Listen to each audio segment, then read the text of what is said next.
Good morning, good afternoon, good evening, wherever you're viewing from. This is Laura Thompson, your friendly, fabulous, feisty, fierce, and phenomenal CEO and creator of TAN TV, the African American Network, where we have a local feel with the global reach, and you're tuned into the coffee break. And guess who I ran into on my coffee break at 7 p.m. in the evening? I ran into Miss Sharon Shiraga. How you doing, Sharon? I'm doing wonderful. Nice running into you as well. I know it. I don't like to drink coffee alone, so I said, let me see if Sharon will come over here and talk to me for a little bit.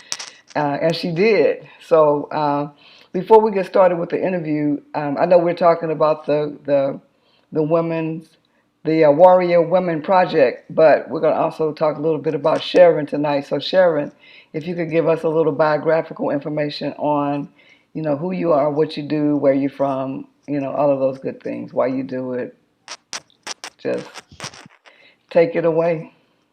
All right. Well, I don't like to drink coffee alone. I don't drink coffee, but I drink tea. And it's always nicer to have somebody to drink tea with as opposed to drink alone. And there's also as many other drinks as well. Right? A little about me. I grew up and I was born in Taiwan. Wow. I was an older sister of a younger sister. I have a younger sister, 4 years younger than me. We were in Taiwan until I turned 13, and that was the year when our life kind of changed. We immigrated to the Americas, and we settled down in Los Angeles at the time, and that's when I did my education, uh, high school, college, a graduate school as well. Mm-hmm. And after that, excuse me, I Okay. ended up doing my residency and getting a job in Sacramento, California. And this is where I am residing now. I'm a practicing general surgeon with the Kaiser Permanente group. Wow. My specialties are stomach diseases. One of my favorite things to do is care for patients with stomach cancers. They Wow. have a special place in my heart. Mm. And part of my work now is kind of developing a cancer program really tailored to make these patients as healthy as they can before, during, and after throughout their whole process. So that's kind of what I do now in a nutshell. So I'm a general surgeon, so I do all kinds of things. If you get appendicitis, I'm here to take it out. You got a Wow. gallbladder attack, I'm here to take it out. You have a hernia, I'm here to fix it. Oh, wow. So Sharon is the one to know. Dr. Sharon is a general surgeon and she can fix a lot of things. So if you get sick and you're in Sacramento, you're in Sacramento, California? That's correct. Yeah, so if you're in the Sacramento area and you start getting a stomach ache, Dr. Sharon can tell you what the problem is and fix it for you. So thank you so much again for coming on. And so so you said that stomach cancer is near and dear to your heart. Is there any particular reason why? Well, I always have it's kind of a disease process, a little unique. It's more so with the Asian population. The Mm, incidence in the United States is not as high as that in the Asian societies. However, we don't have a good screening tool. Unfortunately, when they get to diagnosis, often is a later stage. And treatment often require a long course of chemo and surgery and then more chemo. I think, and there's a lot of new, exciting things about it as well. There are new technique. We're doing the small incisions, like laparoscopic, minimal invasive wow. surgery for them, Mm, faster recovery. We've shown, patients actually do better, live longer, have better quality of life with these kind of improved technique. So I think this is somewhere that's has a little more room for growth, personal growth and disease process growth.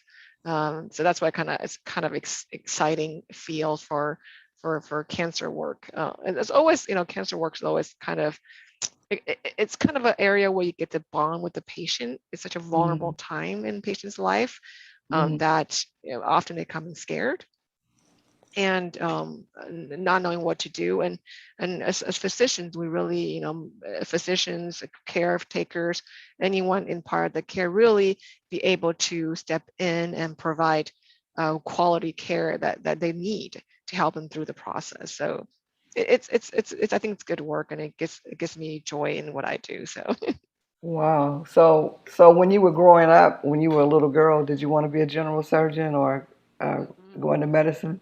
it's funny because there was a picture of me, and I don't remember at all, of me maybe 5 years old. I mean, one of these days I'll share it, of me wearing a stethoscope, and there was one of the one something, like I don't even know what it was, but it was like a kindergarten graduation thing or something. Says like, "What's your goal when you want to grow up?" And I said, "Doctor." And I don't Wow. remember that. I honestly don't remember that. I don't remember having it. I don't think I had a goal to be a physician when I woke up, when I grew up. Also, I had gone through a lot with the immigration process, and it's kind of and it's a little bit of a survival mode at that time. It's kind of difficult to have these bigger dreams, and I want to be this, I want to be whatever when I grow up. It's more like, I just want to grow up. Right. You want some stability in your Yeah, life, right? stability and just growing up, and be able to take care of myself and others. So even though I don't remember what happened, I guess I did fulfill my childhood dream of becoming a doctor. I don't remember that, but somehow as a little me knew that I want to be a doctor. And through probably one of the turniest road, not a straight path at all, here I am.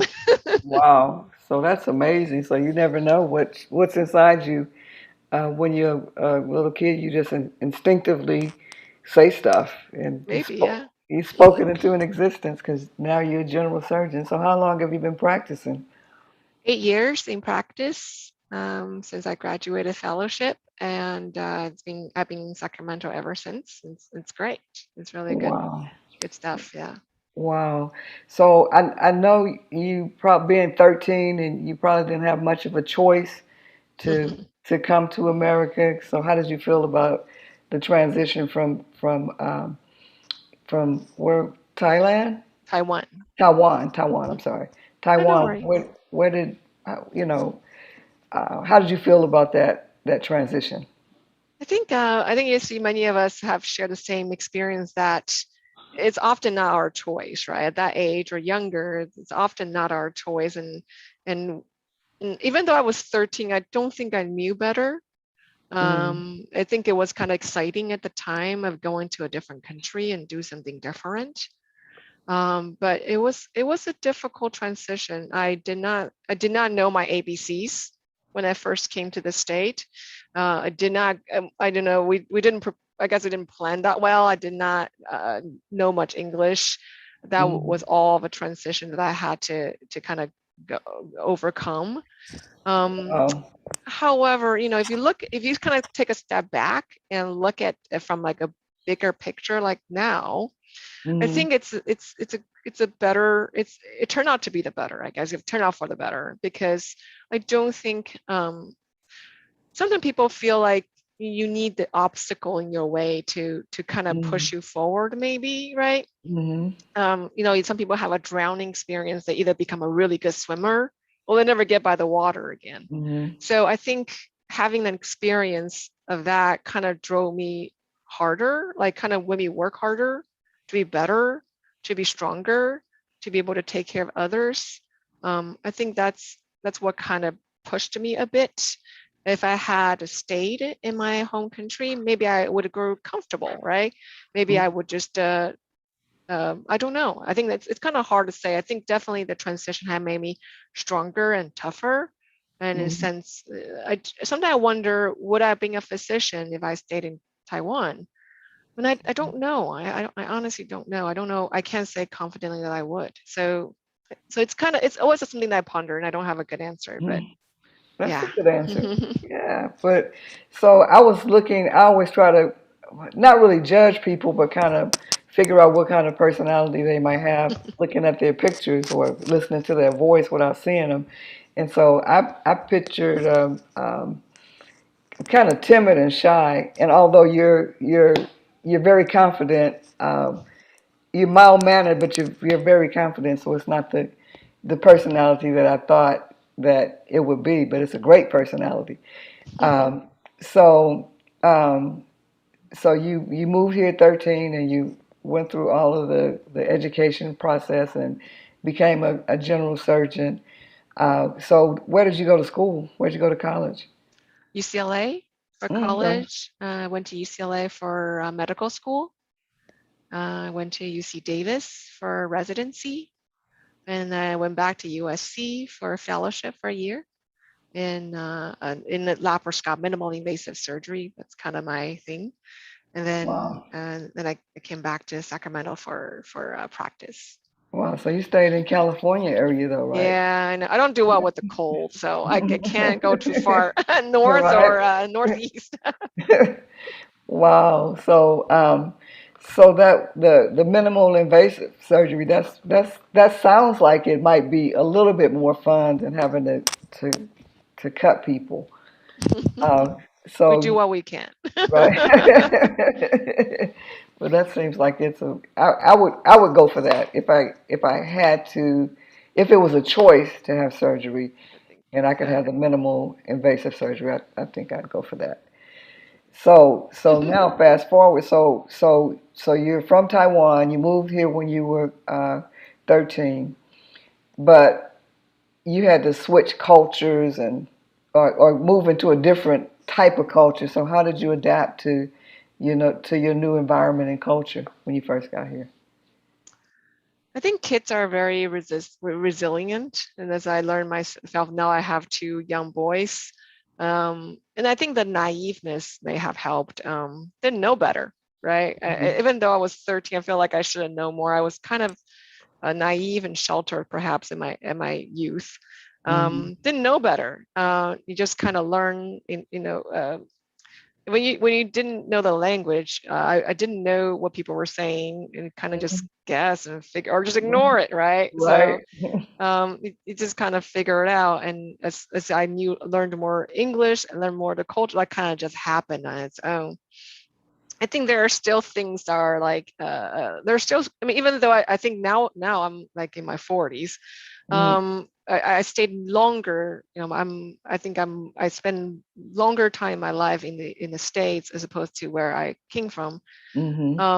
You can still see the differences in culture that somehow there are certain things some idioms I don't understand, some cultural references because I didn't grow up when, people expect people my age to understand, and I just like, I don't know. Right. Um, and now it's funny things. I have two, little boys. Well, first of all, they're boys. I don't know what to do with them because I have me and my sister. And also, like, what did kids like? This funny thing. My kid's gonna start kindergarten in the fall. I'm like, what do they bring to school? Like, I never done school in the States. Like, what do I pack them for lunch? It's very different in Taiwan and here. Like, it's very, very different. So Wow. even things like that, I'm like, what do I pack? What do I do for? It's a kind of the subtle things, but also like it's a day-to-day thing also, like kind of the big picture, just like how how how how like just the things are just done differently, and I, Mm-hmm. I have to figure it out. So some of your culture still stuck with you from Taiwan then. So Definitely, you're still having definitely. to adapt. Wow. So that's good though, that you're able to maintain your culture and remember and practice the things that you learn Yeah. in your own country. So that's pretty awesome. So you're involved with the Warrior Women Project, the anthology. So what number are you? What in the book? Do you I know? didn't count. I'm like a middle towards back. I don't know if it was alphabetical order or what. I Okay. did not. I don't. I think I don't. Yeah. What chapter? You know what chapter? Oh geez, I'm like a middle toward the back. I don't remember. I think I You didn't even think to count that, huh? yeah, I don't think it's not a number thing. It's, I'm Right. kind of middle towards the back. Okay. So if you could, so how did you get involved with writing the book? Well, it's kind of funny. I think everybody has a different story, right? I think we all met online. It's a common ground. It was a pandemic. I think it just came about last year sometimes, and because it's pandemic. There's nothing to do. Mhm. I'm either on the, watching my kids screaming, or I'm on the Facebook, or some Mhm. kind of online thing. So, Dr. Lulu came on one of these physician forums and asking anybody, an immigrant female, who wants to share their stories. And this, I think this was like late at night. I Mhm. one of these nights when I'm stressing out about COVID or something, or my kids, Mhm. it's always so much. There was like last year when things were just horrible. You were like worried about if I'm going to bring this home to my kids, my parents. So I was Wow. like, you can't sleep at night. So I'm like scrolling Facebook page and thinking like, oh my goodness, like, what am I going to do tomorrow? Am I going to be careful? Am I going to, like, what my protocol will be tomorrow? Is something going to change again tomorrow? And then I saw Dr. Lulu's post, and I'm like, wow, this is something cool. Like I can do this. Like, and Mhm. I had always thought that, and like, eh, that my story can help others. I think Mhm. there are something in my past that's difficult, and luckily, I think I came out of it okay. Many people in my situation may not have, and many people are Mhm. still in my situation that can use some encouragement and some inspiration. So Mhm. I thought, wow, this is kind of an opportunity to do that, and I'm not alone. I will be with a group of, and at a time it was kind of a variable number. I thought it was 20 to 25 Mhm. women that would get together, led by Dr. Lulu. So initially, so you're absolutely right that I'm shy. I think I project well because this is kind of asking me in my position and my job, but I think intrinsically I'm shy. Mhm. So when she asked me, I want to be anonymous. So Mhm. I asked Wow. her if I could be anonymous or use a pseudonym. Right. And I think part of that is because I am still, and I think Dr. Lulu is so gracious. She spent a lot. We actually talked on the phone several times about this, and I think part of doing this project really helped me process. I call it skeleton in my closet, Mhm. to help me process that skeleton, because I think Mhm. we all have our stories, and it's just so much easier to shove it in that closet and just lock it Mhm. away and not to think about it. And it's not that I'm ashamed of it. It's just better off Right. It was undisturbed a tough away. it was a tough journey, and it you don't like to relive it. You Right. And, just and then wanna. and I'm like, okay, I'll dust it up. You can't know it's mine, right? Like it's my crap in my closet. You can't tell. I don't want to tell you it's mine. But I think the most important thing is that actually I need to tell the story. Mhm. I need to make sure I am okay. Like I am, I know I am strong. Like you said, I can, this is something that I can handle. I can do this. I Mhm. have to be strong enough to empty out my skeletons. And I you shouldn't be ashamed. I shouldn't be scared. I shouldn't have Mhm. any of that emotion except for proud of what I have done and what we have done. Right. Mhm. So I want to thank Dr. Lulu and rest of the women, to be there for me when time was difficult, right? Especially during the pandemic, it was extremely difficult, and allow me the opportunity during this difficult time to clean our closet out. So, so I cannot be more grateful about the opportunity and be with these women. So that's kind of how it happened. Wow. So you never know what you're gonna come across and catches your eye and really kind of changes your life. Right. It 'Cause takes a this is. moment. Mhm. Life changes are taking that moment, right? So I think that was the moment that really changed for me. So, Wow. mhm. Wow. So can you tell us just a little tidbit about what your story might be about, or just? um, I think it's about a story about coming of age, I guess, right? Except that it's kind of on my own. Um, the immigration process it's different. It's a different path for everybody, and I Mhm. think my path is it's a hope for me to be better, to be stronger, but yet it's not exactly how it went. And I It think was. now I am a parent now, and I have beautiful kids, totally biased. Hmm. I bet they are. I And know they are. I want the best for them. My parents did this for me because they want the best for me. And then Hmm. the intention's good, right? Like intention was really good. But it was hard. And now I'm the parent, and now my partner and me, we're parents. And now Hmm. we're faced with the same, like I want the best for my kids, but what is that?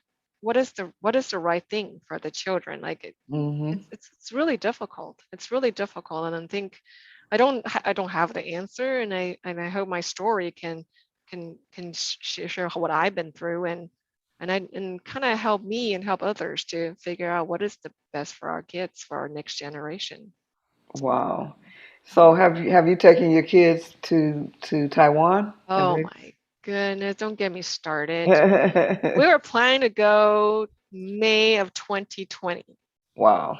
We got our passports ready. I didn't buy tickets yet because in the November time, there were some, November, December in 2019, there was some whisper in the wind about something.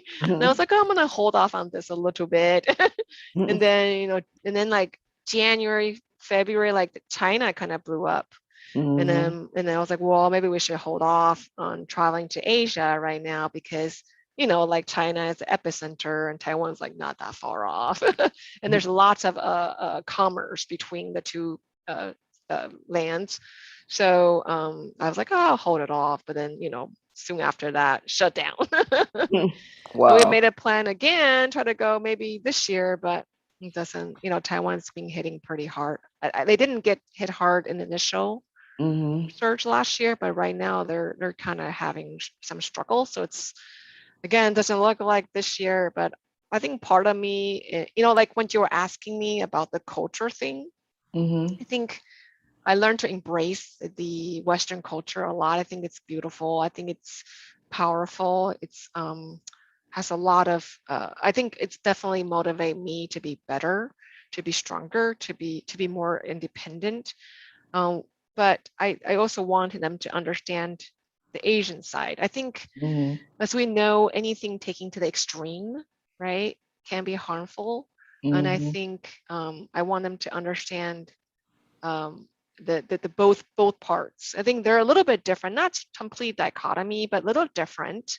And I wanted them to understand that there are different culture. There things can be done differently. Hmm. There's more society things. There's individual things. It's all fine. It's all okay. Hmm. So I really make an effort for them to speak my language, Mandarin Chinese, to That's great. appreciate Asian foods because like I cultural foods love are very Asian food. different, right? Hmm. Like But cultural foods are so different. Like the first time I had Ethiopian bread, I was like, "What is this? oh, So me strange! too. I was Like like, this I is don't so want that. strange, but I And you love cook it it." up, right? I didn't either. Someone took me to an Ethiopian restaurant, Yeah, and they had the bread, and I said, okay, well, what do you do? yeah. What is a And you, sour sponge? Like what is right, this? But right. it's so great. Like all these appreciation for different things. I think it's just wonderful. So I think I would love to have my kids and then when this is, I mean, oh my goodness, it has to be over soon. When this is all over, when it's all safe for everybody to travel, I'm definitely going to take my kids back to Taiwan and have them understand the culture, appreciate the differences and the similarities. So, That's important. I mean, even within the states, all right, there's a lot of different cultures. You could be, right, from the same background or from the different. same ethnicity and grow up in a different type of background, a different family or surroundings, and it's just totally different. So I commend you, for giving them that exposure, wanting to give it to them because that's important. Because they might have questions about uh, their culture and why things are the way they are, why mom is the way she is, and I mean, and why she's teaching us to speak a different language and all of that. And so it's important. So that's really, really great. So you are tuned into the Coffee Break on TAN TV, the African American Network, where we have a local feel with the global reach, and we're here with the phenomenal Sharon I gotta read it. Shiraga. I'm learning all these different new pronunciations of words, I mean, of names, and I'm guessing some of them. I guess Shiraga. It's She didn't you're have to doing tell great. Perfect. me. So, so tell people about a little bit about the book, how they can get the book, Hmm. and how they can get in touch with you if they need to All have a right. little invasive, no, non-invasive surgery. Well, so you can get the book on Amazon, just under the Warrior Women Project. It's available on purchase. You can also get it at Barnes and Nobles, and there are also other sites, but that's all I shop at. I don't shop at any other sites. Amazon is like that's the only place I Right. shop at. It's just funny. And then I thought that was the only one, Ma. yeah, I think at Barnes Amazon. and Nobles carries it, Okay. and this other I think smaller bookshop carries it. Hmm. But Amazon's kind of like Right, that's the what I mean. I thought Amazon was we the yeah we were only sold place to out. shop. We're sold Wow. out the first day actually when we launched. Really? So yeah, I Wow. watched. We're like, come on, get more copies, and people are price gouging us. I think somebody bought them out and like try to sell it for $70, and I'm like, Really? like Wow. what? And then we're so upset. We're like, Dr. Lulu, we gotta get more copies. Someone's like price gouging us. Like this is not. It's like Wow. how in concerts they're Hmm. like buy out the tickets and sell it back to you for like double the price. The I'm like, scalpers, what? yeah. I'm like, I don't think that was okay. And then, well, if you want to get a hold of me, you can reach me. My email is drsshiraga@gmail, or you can find me at Kaiser Permanente websites, I Oh, guess. okay. Yeah. Wow. So Mhm. this has been a great, great, great conversation. I thought I was going to be talking to a really, really shy person, and this is a great, great interview. I really enjoyed speaking Thanks. with you, and Same, same. I wish you much success with your practice and with raising your sons, and hopefully you'll get them to Thailand soon, Taiwan soon. I keep saying Thailand, but it's Taiwan. Hopefully we'll get them to Taiwan soon so they can really, and they'll probably just blend right in and just feel right at home. I hope so. So they'll probably have a lot of questions. How old are they? Oh, they're little. They're 5 and 2. So Wow. Oh yeah, they'll have a lot of questions. So that's the fun age. So thank you so much for stopping by and having coffee with me, Sharon. And thank again, you. I hope y'all sell 1 million copies soon. Yeah. And so I know there's a book signing in San Antonio on September 25th. So are you going to come down for that? It depends on the situation of the uh we'll I see how it know, goes. right. Yeah. Okay. Well, anyway, maybe they'll zoom you in and you can say hello to all of the guests at the San Antonio book signing. Mhm. So, but again, thank you so much for stopping by and sipping some tea. I'm a tea drinker as Yeah, me well. too. I'm drinking my tea. It's me a I, pleasure. You too. I remember when we first started the coffee break, I would have tea on, and people are saying, "Why are you calling it the coffee break and you have tea?" It's like, because I like tea, but I like the name, the coffee break. So That's you a have better been rhythm. right instead of the tea break or the tea party. It could have been a tea party. Tea But party. you have been tuned into the Coffee Break on TAN TV, the African American Network, where we have a local feel with the global region. I've been here with the phenomenal Sharon Shiraga.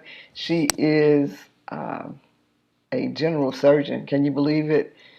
So, did they? Let me ask you this quick: Do they, when you first walk in and when people first meet you, and you tell them you're a general surgeon, do they take you for granted because you look uh, petite and naive and Mm, well, nice? despite 8 years into my practice, and I was hoping this will get better, but it hasn't. The question I ask often is that, are you the surgeon? And I'm hoping this will get better as I kind of, I've been here for a while. But and then they'll ask like how many of whatever you have done, and And Wow. luckily, I'm kind of the, just despite how this looks, I'm kind of very, I'm senior in terms of what I do. Wow. I have a lot of experience doing what I do, so Mhm.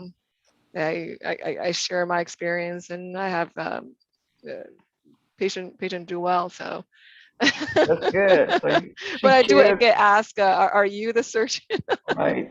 Because So, she looks 20, oh, thanks. and then she has a innocent face. So I understand why they asked, but you're in good hands with Dr. Shiraga. So, again, you've been tuned into the Coffee Break on TAN TV, the African American Network, where we have a local feel with a global reach. And we've been here with the phenomenal Dr. Sharon Shiraga, and we appreciate you coming on and wish you all the best.